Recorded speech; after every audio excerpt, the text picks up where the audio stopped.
The shot came from less than 10 feet away. It hit her square in the chest, lifted her off her feet, and dropped her in the dirt of a burned-out farmhouse.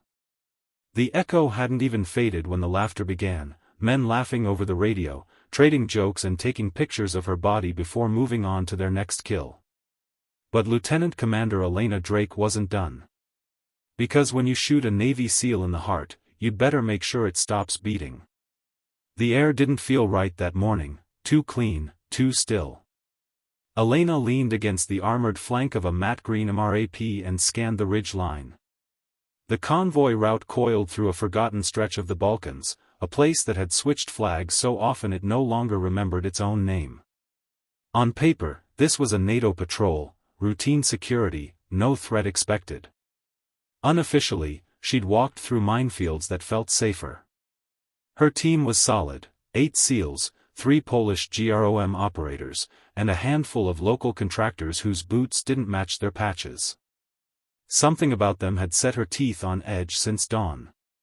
Chief Noah Rhodes, her second-in-command, appeared beside her. His jaw looked like it had been carved from the same rock that surrounded them. "You still don't trust these contractors?" he asked, nodding toward the lead truck. Elena didn't look at him.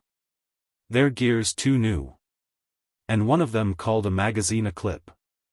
Rhodes gave a short grunt that might have been a laugh. "You always this paranoid?" "Only when 9 Americans get ambushed on a friendly route." He said nothing after that. He didn't have to. The dry grass whispered against the rusted fences, but there was no wind, no birds, no locals. Too quiet. Elena tapped the tactical map glowing on her wrist. "Intel said last week's convoy hit 2 IEDs through here. Yet this road looks freshly swept." Rhodes frowned. "Then who did the sweeping?" Before she could answer, one of the contractors strolled over. Tall, squared shoulders, regulation haircut too perfect to trust. His name tag read Kavanaugh, the kind of name that sounded rehearsed. "Ma'am," he said smoothly. "Drones are up. Full satellite uplink." She studied him. "You've run this route before?" "Twice." "No issues." "That's not what the reports say." Kavanaugh's shrug was too casual. Maybe the reports were wrong. The silence between them stretched until Rhodes broke it. "We moving out, Commander?"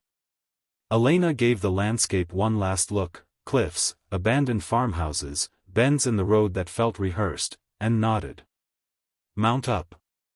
Engines rumbled awake. Dust billowed like smoke from the gun truck's tires. The convoy rolled forward in perfect formation, too perfect. Elena climbed into the second vehicle, settling behind the gunner's seat, her fingers drumming against the dashboard, not nerves, just calibration. Rhodes leaned toward her. "You thinking ambush?" "I'm thinking no one needs to fake a war in this place. There are plenty of real ones buried under the dirt already. If it goes loud? Then we don't wait for permission." The convoy crept down the narrow road, hemmed in by cliffs on one side and sheer drop on the other. Kavanaugh's drone buzzed overhead, its hum slicing the silence. Every hair on Elena's neck stood on end. Somewhere under her ribs, instincts she'd learned to trust began tapping a warning. 20 minutes passed in the kind of silence that gnaws at your nerves. Engines hummed. Radios crackled. The air felt heavy. "Convoy 1, status green," Rhodes said over comms. "Copy," she replied. Then they turned the corner, and the world exploded. The lead truck vanished in a ball of flame, a shockwave slamming Elena's MRAP hard enough to rattle her teeth. Shards of armor whistled through the air. The windshield spider-webbed. Someone screamed, "IED," as the radio drowned in static. Gunfire erupted a heartbeat later, disciplined bursts from the ridge, not the wild panic of amateurs. Whoever they were, they knew what they were doing. Ambush left ridge. Rhodes barked. The .50 cal tore to life, spitting fire into the rocks. Shell casings poured like brass rain. Through the cracked glass, Elena saw the contractors. 3 of them were running the wrong way, away from the fight. One dropped his rifle, another yelled into a handset she didn't recognize. "Rhodes, eyes on the contractors," she shouted. "Copy," he snapped, swinging fire across the slope. Grenades thudded. Dirt erupted around their wheels. The air smelled of cordite and burning rubber. Elena shoved open the door and dropped behind the wheel well, dragging a bleeding teammate, Petty Officer Vickers, into cover. His leg was shredded.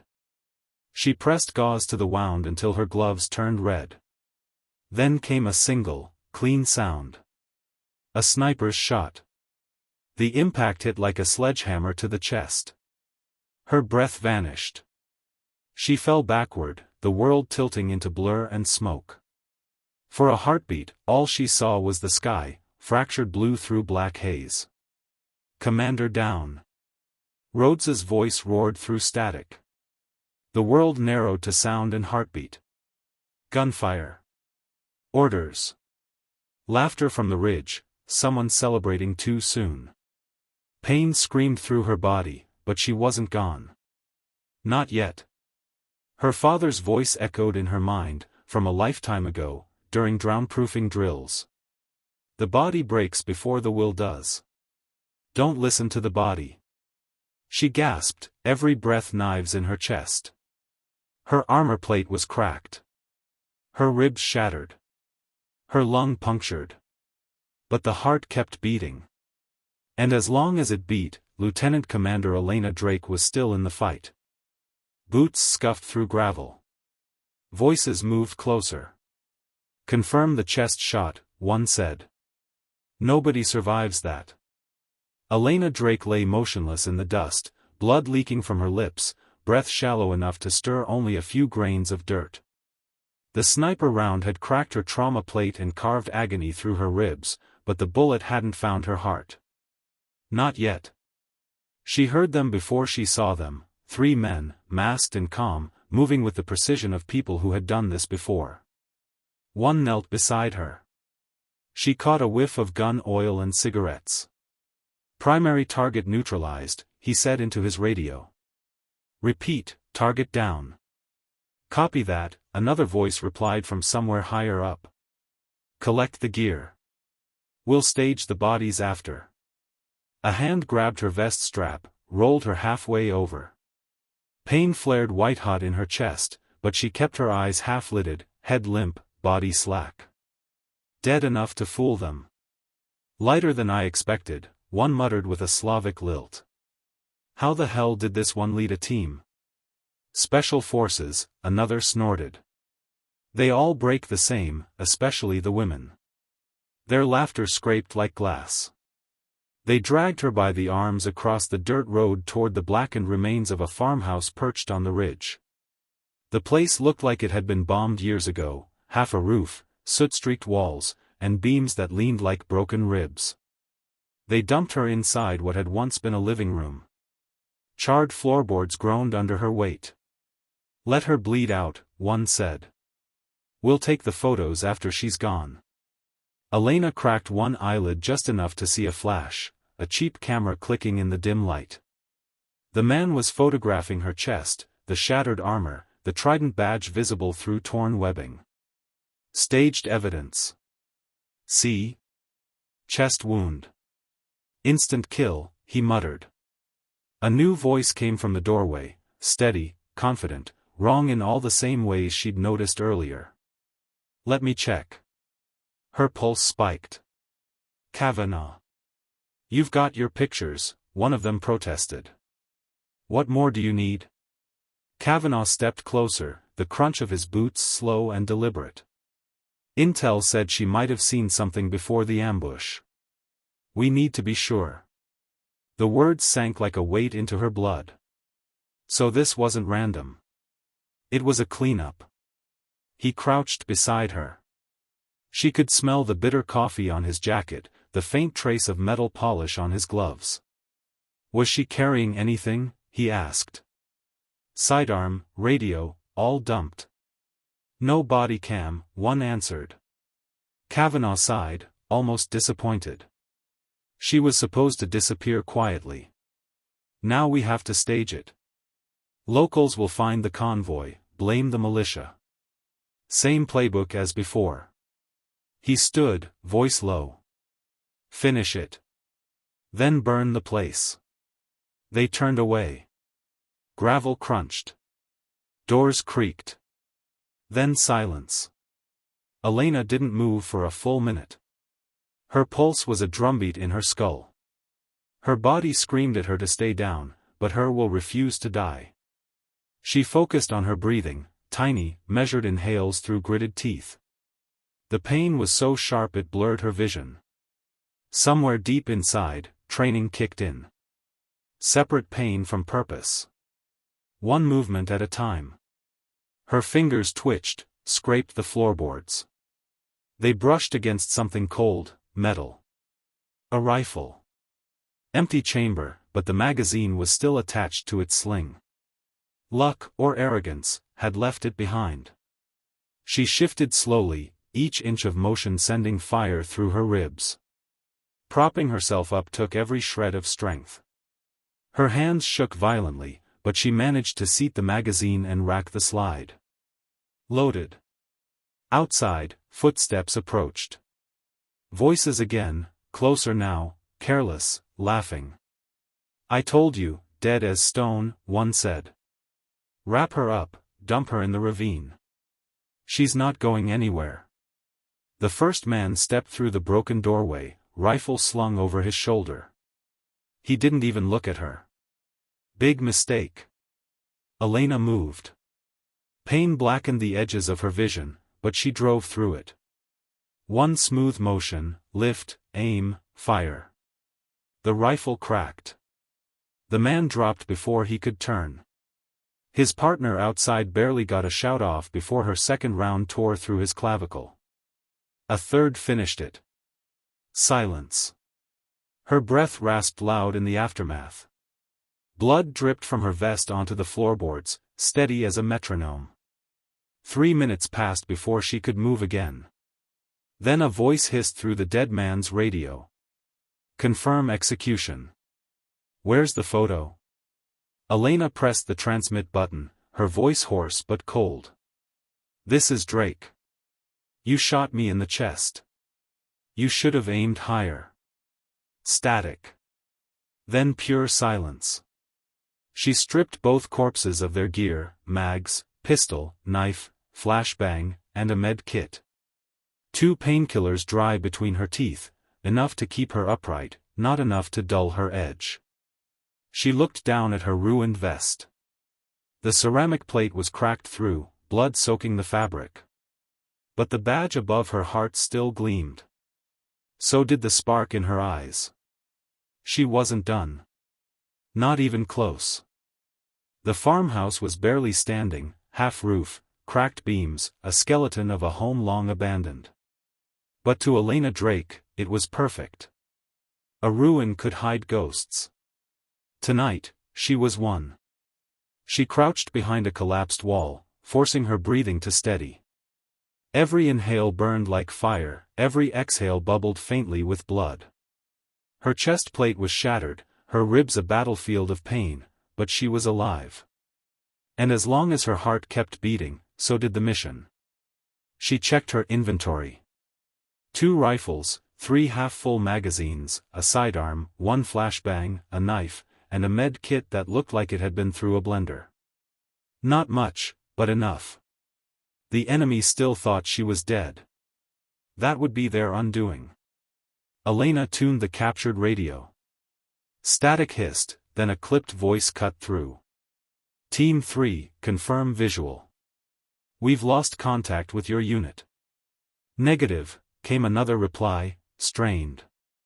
No sign of the body. House is cold. You're out of time. Command wants confirmation. Sweep and burn. She smiled faintly. They were nervous. Good. The smile faded as she worked. Pain pulsed behind her ribs like a metronome, but her hands moved with mechanical precision.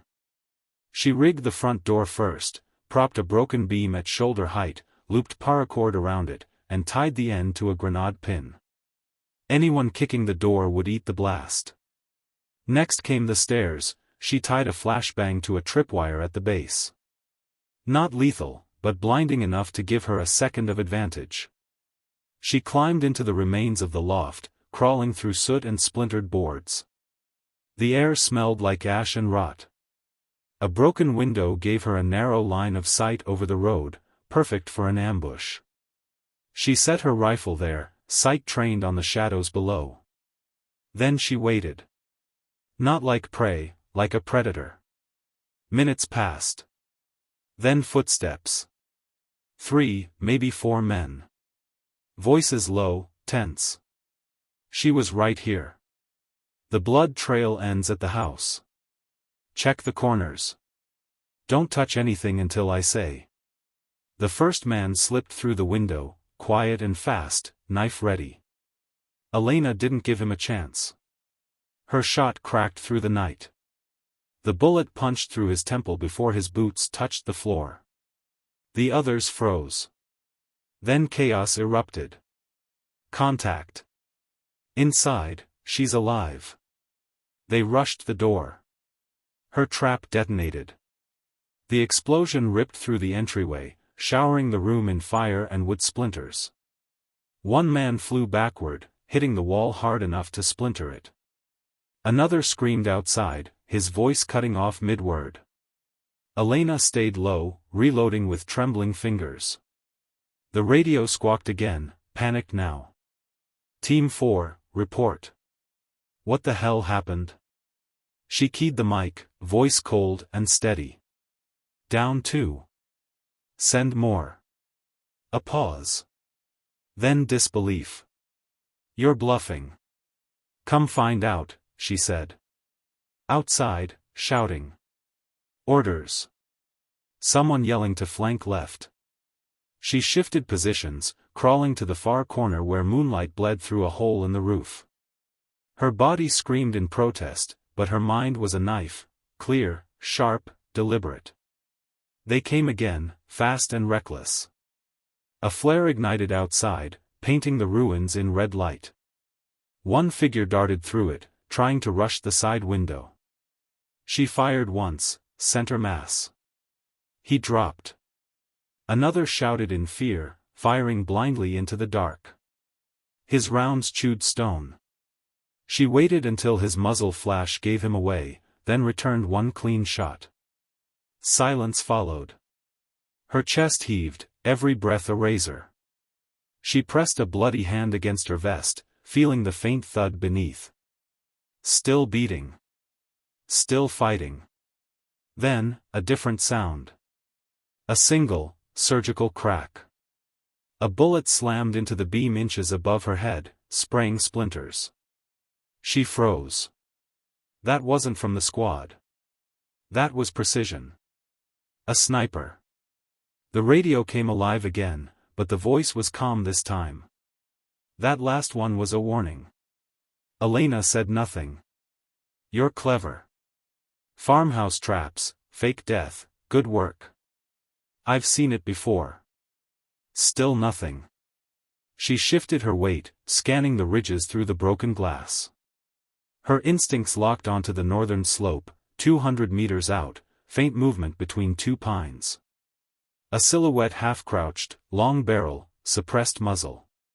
Found you. I don't rush, the sniper continued. I don't shout. And I don't miss twice. She keyed the mic at last. Then I guess we'll see what happens when neither of us does.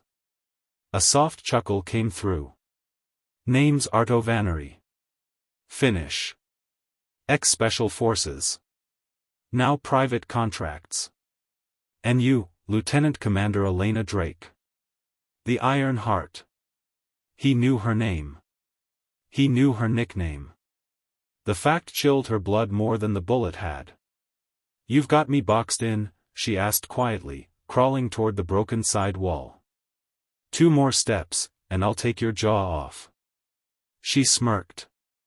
You talk too much. He didn't realize she was already moving, sliding out a gap in the ruined wall, crawling across the dirt into the dry creek bed below. Her rifle stayed slung. This wasn't about marksmanship. It was about movement. She circled wide, every step measured, using rocks and dead brush to break her outline. Her lungs burned. Her vision flickered. But she kept going. By the time Ardo adjusted his scope again, she was already below him, climbing the ridge like a ghost through the dark. 50 meters. 30. 10. She heard his breathing, slow, centered, ready for another shot. She rose from the slope like smoke. 1 round. Center mass. His armor took the hit, staggering him back against the tree. He reached for his pistol, too slow. Her second shot punched into his thigh. He fell. Elena climbed the last few steps, rifle steady, eyes cold. He looked up, disbelief painted across his face. "How?" he rasped. "You shouldn't be alive." "I moved," she said simply. He tried to grin through the blood. You really are Iron Heart." She tilted her head. "No. I just don't stop." Her third shot ended it, clean, professional, final. The forest went silent again. Only her heartbeat remained. She slung the sniper's rifle across her back and stood at the ridge's edge. Below, the farmhouse still smoldered, smoke curling into the night sky. The same ruin that was meant to be her grave had become her victory. Elena Drake, bleeding, broken, unbowed, started down the slope. Because the mission wasn't over. Not yet. The sky was paling to gray when the first rotor thump broke the silence. A black helicopter swept low over the ridge, rotors cutting through the morning mist like knives. Dust rose from the clearing where Elena Drake stood, rifle slung over one shoulder, blood drying down her chest. She didn't wave. Didn't signal. She simply waited. The extraction bird circled once, then hovered down. The side door slid open, and Chief Rhodes jumped out, weapon drawn. He froze when he saw her, then exhaled like he'd been holding his breath for an hour. "Jesus Christ," he whispered. "You're..." "I'm fine," Elena said. It was a lie. Her ribs screamed, her shoulder was black with bruises, and every breath felt like inhaling glass. But she was upright. That was enough. Behind Rhodes, medics spilled from the chopper, scanning the tree line, weapons up. NATO reinforcements fanned out, securing the smoldering ruins of the farmhouse. The air reeked of smoke and cordite. "What happened?" Rhodes asked. Elena didn't answer immediately. She reached into her torn vest and pulled out 3 blood-slick items, a comm unit ripped from Kavanaugh's corpse, a sniper's radio, and a cracked tablet showing encrypted maps, payout ledgers, and transmission logs. "Contractors were paid to stage the ambush," she said quietly. "They weren't hitmen. They were cleaners. Someone with reach wanted this operation erased, and me with it." Rhodes took the devices, jaw tight. "You have proof?" "Enough to start a war," she replied. He didn't ask how she'd survived. He didn't need to. The medic approached, voice low. "Commander, we need to get you on the bird." "That wound, how the hell are you even standing?" Elena glanced down. The ceramic plate of her armor was shattered, the metal beneath spiderwebbed with cracks. The badge over her heart, the seal trident, was smeared with blood but still whole. "It missed," she said simply. "Barely."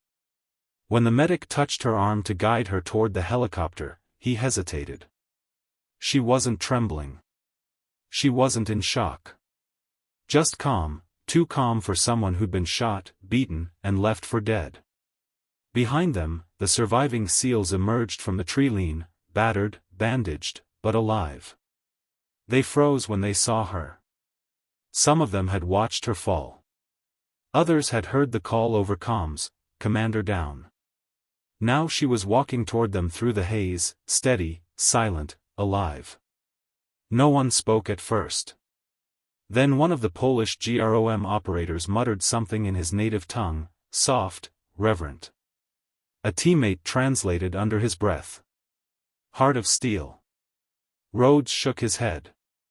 Not steel, he corrected. Iron. The name stuck before she reached the chopper. Whispers spread through the radio net, Iron Heart. Not shouted. Not celebrated. Just passed from one survivor to another like a secret they needed to believe in. Elena climbed aboard, boots dragging through the dust. She sat down hard on the floor, the world tilting as adrenaline drained away. Blood soaked the bandage over her chest. Her fingers tightened on the rifle resting across her lap. Outside, the farmhouse collapsed in on itself, timbers giving way with a low groan. Smoke curled upward, swallowing the ruins that were supposed to be her grave. Rhodes leaned close. You sure you're all right? She didn't look at him. Just stared out through the open side door as the helicopter lifted, the landscape falling away below them. I'll live, she said. For now. The chopper banked east, the horizon bleeding orange over the mountains. The radio crackled once more in her ear, command asking for status. Rhodes answered. Package recovered. Mission complete. But in the hum of the engines, Elena's thoughts stayed sharp. Someone had set them up. Someone high enough to buy silence with blood. And she wasn't done until she found them. She touched the cracked trident badge above her heart. Beneath it, the beat was steady. Defiant. Because the Iron Heart didn't stop. Not until the mission ended.